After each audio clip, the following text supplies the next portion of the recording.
Hola, buenos días de nuevo. Bienvenidos a la clase número 2. Les doy las gracias por todas las visitas que hemos tenido en la clase número 1, con críticas constructivas y no tanto. Pero bueno, este nuevo desafío, como les comenté antes, requiere de ajustes y de cambios que vamos a ir haciendo en el camino, ¿no?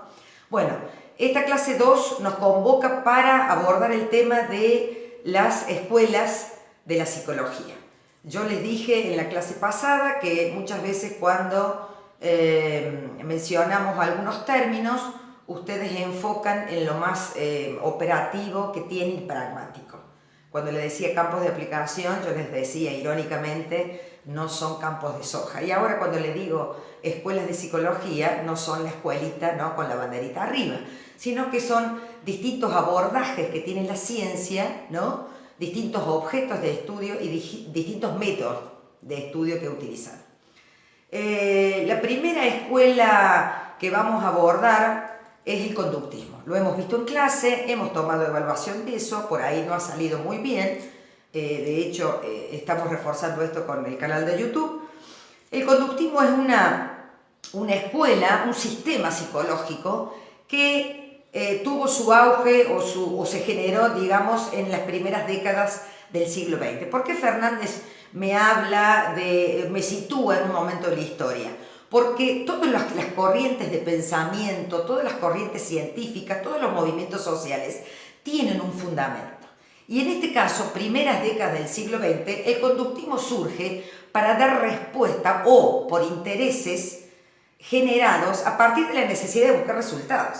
Es decir, en la educación necesitamos resultados, en la faz laboral necesitamos resultados. Y entonces se generó como una especie de sistemas pragmáticos y funcionalistas. Entonces el conductismo, ¿qué me dice?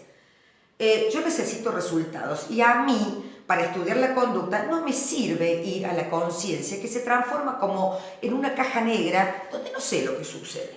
Entonces yo para estudiar la conducta necesito que esa conducta sea observable. Y cuando digo observable, digo, puedo medirla, puedo controlarla y puedo predecirla.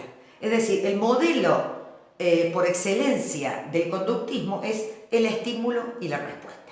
Si yo quiero obtener esta respuesta, pues voy a estimular de esta manera. Su precursor, es decir, su creador, fue Watson, lo hemos visto en clase, ¿no? ¿Y de dónde se nutre este científico? Se nutre de los estudios de Pavlov, tan famoso por el experimento del perro. ¿Por qué? Porque estudió la conducta condicionada de los animales. Acuérdense del pedazo de carne, acuérdense de la campana y acuérdense del reflejo, es decir, de la respuesta. Lo más importante que tienen que saber del conductismo es que la conducta se puede condicionar y que si yo necesito distintos resultados, lo que voy a manipular, es una palabra muy fuerte, pero sáquenle la connotación perversa, digamos, lo que yo puedo manejar es el entorno, es el contexto. Entonces, retírense del perro de Pablo y vamos a otros ejemplos. Si yo tengo un grupo de estudiantes que tiene muy magros resultados en matemática, posiblemente cambiando el docente voy a obtener otros resultados. Posiblemente cambiando un método de enseñanza voy a obtener otros resultados. Posiblemente cambiando el entorno, esos estudiantes logren un resultado más favorable. ¿Qué quiero decir con esto? Que tengan en cuenta que el conductismo estudia la conducta observable, vuelvo a repetir, que mide, que la puedo predecir, que la puedo condicionar, que puedo manejar el entorno. Por lo tanto, puedo lograr resultados que yo estoy buscando, ¿no? Perteneció a una época, respondió a ciertos intereses, ¿no? Y hoy en día ustedes me dicen, Fernández, ¿el conductismo existe? Sí, el conductismo existe. El conductismo existe en la escuela, el conductismo existe en las fábricas, en las empresas. ¿Por qué? Porque nos miden el rendimiento. ¿Cómo los miden a ustedes los estudiantes? ¿Qué nota tenemos? ¿Qué nota tienen? ¿Cuántas inasistencias? ¿Cuántas amonestaciones o sanciones? Es decir, es como que medimos el rendimiento constantemente, ¿no? Bien, por un lado. ¿Qué otra escuela vimos en las clases? Vimos el psicoanálisis. Todas estas escuelas que yo les estoy nombrando las vamos a desarrollar en futuros encuentros. Ahora es una generalidad. Entonces, el psicoanálisis, por supuesto, ustedes ya conocen, el creador Sigmund Freud, siglo XIX, siglo XX, ¿qué hace? Le otorga una enorme importancia al estudio del inconsciente. Es decir, él crea el inconsciente como un elemento de estudio de la conducta. Es decir, ya no se va a estudiar la conducta a través de los resultados y manipulando el estímulo de afuera, sino que en realidad le otorga mucha relevancia a esos procesos inconscientes que se van generando en los primeros años de vida, que quedan guardados y sometidos por un mecanismo que es la represión, es decir, estoy reprimiendo este pensamiento, estoy reprimiendo esta experiencia vivida en mi infancia y no sale a la conciencia. Entonces, usted me dice, Fernández, entonces el objeto de estudio de la conducta, en el caso del psicoanálisis, es el inconsciente. Sí, es a través del inconsciente, a través de la interpretación de los sueños, a través de los actos fallidos, ¿no? Es decir, que hay como una metodología distinta, ¿no? Utiliza el método clínico, hay una metodología distinta para abordar el tema de la conducta, el inconsciente. En clases posteriores lo vamos a poder desarrollar.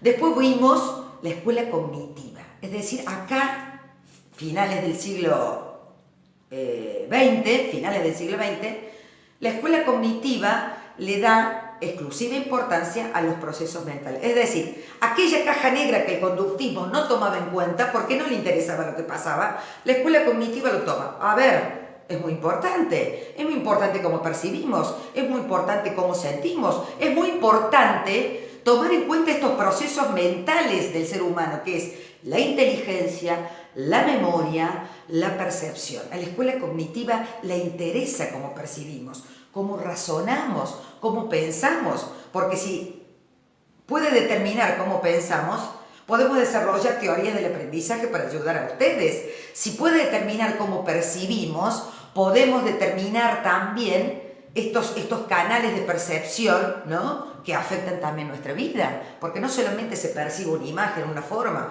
como la teoría del Gestalt, percibimos nuestra realidad, percibimos nuestro cuerpo, percibimos lo que sentimos. Miren la importancia que tiene hoy en día la escuela cognitiva.